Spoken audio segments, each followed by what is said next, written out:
हिरवीगार झाडी, धोधो पाऊस, खळखळून वाहणारे धबधबे, दुथडी भरून वाहणारी नदी. वर्षा सहलींच्या माध्यमातून निसर्गाचा हाच अद्भुत आविष्कार पाहण्यासाठी अनेक जण धबधबे, डोंगरदऱ्या, मंदिरं आणि गड किल्ल्यांना भेटी देतात.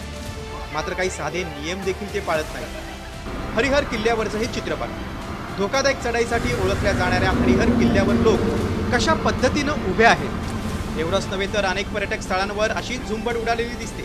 त्यातच काहींना सेल्फीचा आणि ब्लॉगिंगचा मोह आवरत नाही आणि त्यात अनेक जण आपला जीव धोक्यात घालतात. मात्र आता या सगळ्याला चाप लावण्यासाठी प्रशासन पर्यटन स्थळी जाण्यासाठी पैसे आकारणार आहे. पुणे जिल्ह्याला निसर्गाने निसर्ग सौंदर्य मोठ्या प्रमाणात दिलं आहे. त्यावेळेस तिथे हुल्लडबाजी केल्या जाते आणि याच्यामध्ये ह्या हुल्लडबाजीमध्ये अनेकांचे प्राण आतापर्यंत गेलेले आहे. मात्र लोकांच्या किंवा पर्यटकांच्या सुरक्षिततेसाठी जिल्हाधिकाऱ्याने नियम केलेले आहेत.